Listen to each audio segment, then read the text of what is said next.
की हिदायत कयो तो कुछ हलाल जी पकाए है अमा साहब असां पंहिंजे तरफ़ खां पूरी कोशिश जिन्हनि खे बि इंसाफ़ नथो मिले पोइ इहो सोचो त आम माण्हुनि खे इंसाफ़ कीअं मिलंदो। इन वक़्तु तोसां नथी ॻाल्हाए सघां।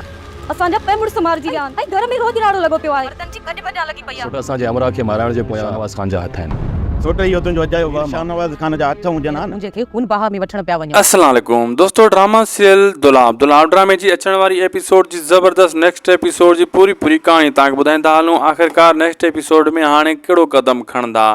हाणे उम्मीद अली कलोड़ वारनि जा ॿ मुड़ुस मारिजी विया, यानी राहज़न वारनि जा ॿ मुड़ुस मारिजी विया। हाणे हू मीर वारनि खे यानी इरफान शेख वारनि खे ऐं साईं निसार शाह खे कहिड़ो नुक़सानु ॾींदा। पहिरीं ॻाल्हि दोस्तों, शुरूआत में तव्हां ॾिसंदो अचण वारी क़िस्त में जेका छोकिरी प्यार करे रही आहे मंसूर ख़ान सां यानी आज़म मेंगल सां, उहा उन खे चवंदी फ़िलहाल मां तोसां नथी ॻाल्हाए सघां, घर में राज राड़ो लॻो पियो आहे, असांजा ॿ मुड़ुस मारिजी विया आहिनि, फ़िलहाल फ़ोन बंदि कर। छाजे करे हू इश्क जे चकर में आहे।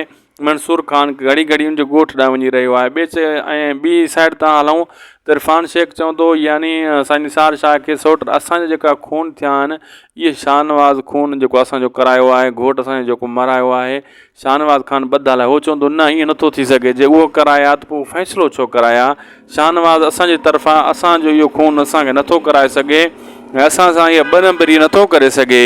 ऐं उहो हुनजा ॿिया सौट बि चवंदा या थी सघे थो मतां शक वारी ॻाल्हि हुजे। इम्तियाज़ बलोच बि चवंदो ऐं साईं निसार शाह सभिनी खे मना कंदो।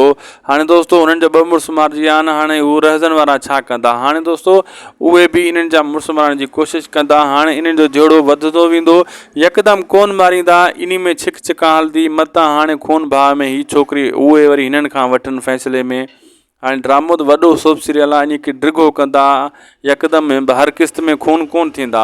हाणे शुरू में 3 खून थी विया, अॻिते हाणे मतिलबु 15-20 क़िस्तनि ताईं को अहिड़ो माना खून जो हादसो न थींदो। इहो हिकिड़ो एंटरटेन कयूं, माण्हुनि खे रुझान वधायूं, जीअं माण्हू असांजे ड्रामे खे ॾिसनि। शुरू में 2-3 क़तल करे छॾियूं, ॾेखारियूं जेका अॻिते हाणे छिक छिका हूंदी, जीअं ज़हर ज़िंदगी खे वधाईंदा विया हिन खे बि वधाईंदा वेंदा ऐं ड्रामे जो मज़ो बि थींदो। ऐं फ़नी किरदारु थोरो हिन में आहे उहो बि। ऐं ॿी तरफ़ त जेको आहे मंसूर ख़ान यानी आज़म मेंगल साहब, उनखे बि ख़बर न आहे मुंहिंजो दुश्मन केरु आहे, मुंहिंजे मथां फायर केरु कराए रहियो आहे।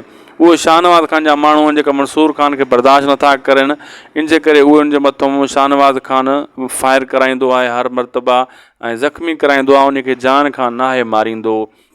दुलाब ड्रामो हिकु ज़बरदस्त बणिजी चुको आहे दोस्तों। शुरू ई एपिसोड में धमाको ॾेखारे छॾियऊं त हाणे सॼी पब्लिक सॼी आवाम जो व्यूवरशिप हासिलु करे वरितऊं।